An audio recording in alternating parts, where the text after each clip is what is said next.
अस्सलाम वालेकुम, मैं हूँ रिजवान अशरफ। इस वक्त हुकूमत ने जो इस्टेब्लिशमेंट के साथ पंगा ले लिया है, अब उसके नतायज जो भुगतना पड़ेंगे, इसका नतीजा जो है वो इस हुकूमत को भुगतना पड़ेगा और शहबाज शरीफ को ही भुगतना पड़ेगा। पीछे चाहे नवाज शरीफ बैठ के ये सारा कुछ फिल्म चला रहा हो, ये सारी साजिश कर रहा हो, ये सारा उसके पीछे बैठ के ड्रामा कर रहा हो, जो कि इन्होंने ख्वाजा आसिफ के ज़रिए से करवाया, इस्टेब्लिशमेंट के ऊपर हमला करवाया।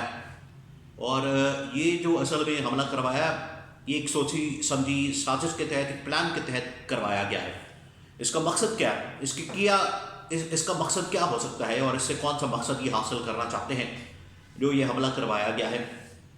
और यहाँ पर एक और भी डायमेंशन सामने आई है, एक और भी इसमें चीज़ सामने आई है, बहुत अहम तरीन इंफॉर्मेशन इस हवाले से मेरे पास मौजूद है कि इसके अंदर और क्या चीज़ हो सकती है जिसकी वजह से ये हमला करवाया गया है इस्टेब्लिशमेंट के ऊपर, जनरल बाजवा के ऊपर, जनरल फैज़ के ऊपर, कि उन्होंने पॉलिसी ख़राब दी, उन्होंने तालिबान को जो इस हवाले से इजाज़त दी पाकिस्तान के अंदर आने की, मेन स्ट्रीम में आने की, या पाकिस्तान के अंदर अपना सब कुछ करने की, तो उनके साथ जो बातचीत, डायलॉग और मुज़ाकरात किए गए, उस पॉलिसी की वजह से पाकिस्तान को आज नुकसान हुआ है।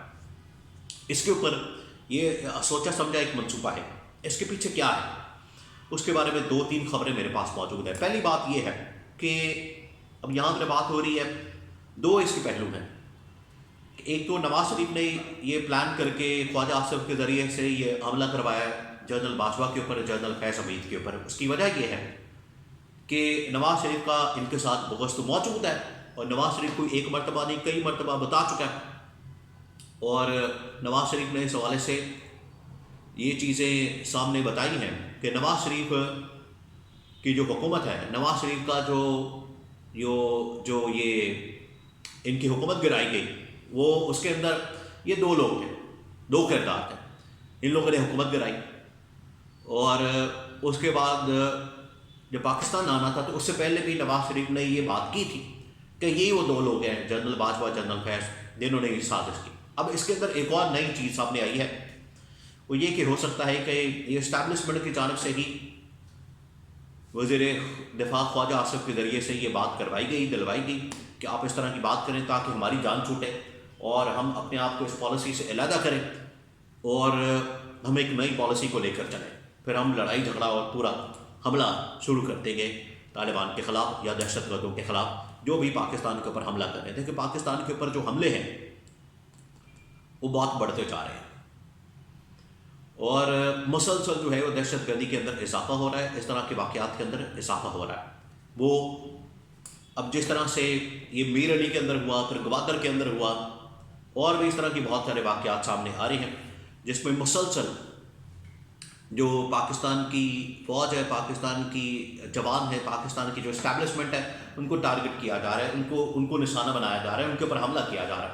ये मुसलसल हो रहा है और पिछले 2-3 सालों के अंदर इस तरह के जो वाक़यात हैं उनमें इजाफा हुआ है। अब ये बड़ी तशवीशनाक बात है, बड़ी ख़तरनाक और खौफनाक है कि इस तरह के वाक़यात के अंदर इजाफा तो हो गया, तो सतबाब किस तरह से किया जाए, इसके ऊपर सोच विचार हो रही है। इसके ऊपर जो है फिर ख्वाजा आसिफ ने जहाँ पर पहले इस्टेब्लिशमेंट के ऊपर हमला किया, वहाँ से अब उन्होंने महाज खोला है इधर अफ़गानिस्तान की तरफ। अब अफ़गानिस्तान को उन्होंने निशाना बनाया। इसके ऊपर जो है वो चाइना ने, रूस ने और जो पाकिस्तान के दोस्त ममालिक हैं उन्होंने कहा है कि आप किसी किस्म की अफ़गानिस्तान के साथ जंग और छेड़खानी ना शुरू करें, क्योंकि ये अमेरिका के मफाद में है। अमेरिका चाहता है कि इस खत्ते के अंदर हम दोबारा से जंग का माहौल बनाएं, जंगी माहौल पैदा करें, और ये उसके मफाद में है। वो यहाँ पर दोबारा से जंग का माहौल बना के फिर मैदान में आके कूद पड़े, मैदान के अंदर आके हल्ला मचा दें, और वो सिर्फ एक हल्ला शेरी देने के लिए। लेकिन जब ये हमला हुआ अफ़गानिस्तान की जानिब से, पाकिस्तान के ऊपर हमला किया गया, तो अमेरिका भी आया मैदान में। अमेरिका ने आके कहा कि ये हमला अच्छा नहीं है, मुनासिब नहीं है और हम इस हमले की मजम्मत करते हैं। अमेरिका ने आके थोड़ी सी छेड़खानी की, उसने हल्ला शेरी दी पाकिस्तान को। लेकिन चाइना ने समझाया और पाकिस्तान के और दोस्त ममालिक ने समझाया आप इस तरफ ना जाएं और चीज़ों को ठंडा करें, माहौल ठंडा करें थोड़ा सा।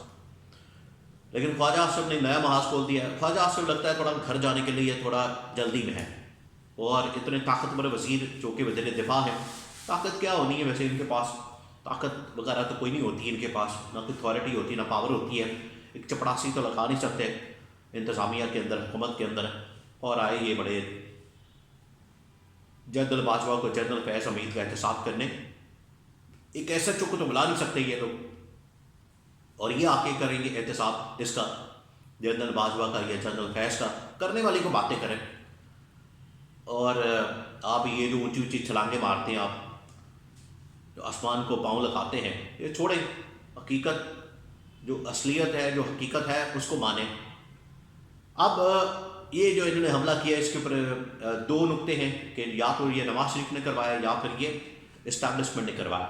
दोनों में से कोई एक इसके पीछे तो ज़रूर है, जो ये पिछली इस्टेब्लिशमेंट के ऊपर हमला करवाया गया। अब इस हवाले से एक नई पॉलिसी बनानी। देखिए, इमरान खान ने जो पॉलिसी बनाई थी अफ़गानिस्तान से मुताल्लिक़, वो बड़ी क्लियर और वाज़ेह थी, और इमरान खान ने ये महाज बंद किया गया था। इमरान खान ने ये महाज बंद किया था कि अफ़गानिस्तान के साथ हमने ताल्लुकात को बेहतर करना है, और अफ़गानिस्तान के साथ हमने मामलात को बेहतर करना है, और अगर हमने इस तरह से चलना है तो हमें इस खत्ते के अंदर सूरत हाल बेहतर करके, अमन अमान के सूरत हाल को कायम करके हमें आगे बढ़ना है। और इमरान खान की जो पॉलिसी थी, जो इसको बाद में बाजवा डॉक्ट्रिन का नाम दिया गया, अब हाफिज़ डॉक्ट्रिन अगर आ गई है मार्केट के अंदर तो बड़ी अच्छी बात है, लेकिन जो बाजवा डॉक्ट्रिन थी, जो कि असल में इमरान खान का विजन था, उसके मुताबिक इमरान खान ने कहा था कि हमने दो चीज़ों के ऊपर काम करना, दो चीज़ों के ऊपर। एक तो ये कि हमने अपनी सिक्योरिटी उसको बेहतर करना है, और वो बेहतर होगी अपनी इकॉनमी की ताकत से। हम अपनी अगर मईशत को बेहतर कर लेते हैं, मजबूत कर लेते हैं, ताकतवर कर लेते हैं, उसको अपने पैरों पर खड़ा कर देते हैं, तो ऑटोमेटिकली जो हमारी सिक्योरिटी है और जो सिक्योरिटी चैलेंजेस हैं, एक तो हमारी सिक्योरिटी मजबूत हो जाएगी, और उससे चैलेंजेस के साथ मुकाबला करना आसान हो जाएगा। ये थी इमरान खान की पॉलिसी, जिसकी वजह से इमरान खान ने कहा कि हमें तमाम ममालिक के साथ जो ताल्लुकात हैं वो बिगाड़ने नहीं, बल्कि ठंडे करने, माहौल को बेहतर करना है, हालात को ठीक करना है। लेकिन जब पीडीएम की गवर्नमेंट आई, तो पीडीएम की गवर्नमेंट ने इसके ऊपर कोई काम नहीं किया, कोई भी काम नहीं किया। वज़ीर ख़ारजा उन दिनों में बिलावल भुट्टो थे, वो सैर सपाटे करते रहते थे। अफ़गानिस्तान का तो जहाँ पर सीरियस कंसर्न है, पाकिस्तान के मामलात हैं, उधर तो शायद कभी गए ही नहीं। अब फॉरेन मिनिस्टर बन गए हैं इसहाक डार। अब इसहाक डार को फाइनेंस क्या आती है, उनको फॉरेन मामलात का क्या पता, डिप्लोमेटिक चीज़ों का क्या पता। अफ़गानिस्तान की सूरत हाल पाकिस्तान के साथ इतनी बिगड़ी हुई है, हालात इतने ख़राब हैं, वो कहाँ बैठे हुए हैं आपको पता है? वो ब्रसेल्स में कहीं बैठे हुए हैं, वहाँ पर कोई न्यूक्लियर समिट हो रहा है, उधर मुलाकातें कर रहे हैं, उधर बैठे हुए कॉन्फ्रेंस में, एसी वाले कमरों में, ठंडी हवाएं और पुरसकून माहौल में, चिल माहौल में बैठे हुए। उनको क्या फिक्र है इस बात की कि अफ़गानिस्तान के साथ क्या हो रहा है? और आप उनको ले भी आए, आप उनकी बात भी करवा दें, उनसे इंटरेक्शन भी कर लें, आप उनसे पूछ भी लें, उनको पता ही नहीं होगा, तो इसके ऊपर बात ही नहीं कर सकेंगे। मैं गारंटी से कहता हूँ, करके देख लें आप, कुछ भी नहीं उनको पता होगा, और बगैर सर पैर के वो कहानी बयान जो है वो टस दाग देंगे, उनको नहीं पता होगा चीज़ों का। तो ये बड़े सीरियस मैटर्स हैं इस खत्ते के मुतालिक, इस इलाके से मुतालिक, जिसमें पाकिस्तान शदीद तरीन खतरात से दो चार हो चुका है। इस वक्त नई लहर आ चुकी है दहशतगर्दी की, बड़ी खतरनाक और खौफनाक है। मुसलसल इसमें इजाफा हो रहा है, और ये चीज़ें रुक नहीं रही, चीज़ें मुसलसल बढ़ रही हैं। इनको रोकना, अब फिर इस्टेब्लिशमेंट ही आके रोकेगी। जनरल आसिम मुनीर जब से आए हैं, उन्होंने आके सारा कुछ संभाला है, उन्होंने आके सब कुछ कंट्रोल किया, बेहतर किया। फॉरेन पॉलिसी हो, डिप्लोमेटिक पॉलिसी हो, डिप्लोमेसी हो, अफ़गानिस्तान के साथ मामलात हों, फाइनेंशियल मामलात हों, उसके ऊपर आखिरकार जनरल आसिम ने सारी चीज़ों को बेहतर किया। अभी जिस तरह से उन्होंने विजिट करके सऊदी अरब के साथ मुलाकातें की हैं और सऊदी अरब के साथ ताल्लुकात बेहतर करने की कोशिश की है, वो सारा कुछ उन्हीं की वजह से हो रहा है। इनके पास तो इतनी काबिलियत और शक्कत और इतनी अहलियत नहीं है कि ये जाके खुद कर सकें और चीज़ों को बेहतर करें। इस वजह से इनको उसके नाखुन लेने चाहिए। और ये जो बयानात इस्टेब्लिशमेंट के ऊपर हमला, जो आपकी मजबूती की, ताकत की, सिक्योरिटी की, सलामती की ज़मानत है, उसके ऊपर आप हमला करेंगे तो फिर आप डर ही जाएंगे। ख्वाजा आसिफ ने अगर बात कर दी है तो वो फिर हिम्मत करें और बुलाएं اگر نہیں بلا سکتے پھر خود ہی گھر چلے جائیں، کیونکہ اس طرح کی خالی بیانات دینے سے، خالی کھلی بڑھ کے مارنے سے مسائل حل نہیں ہوتے ہیں۔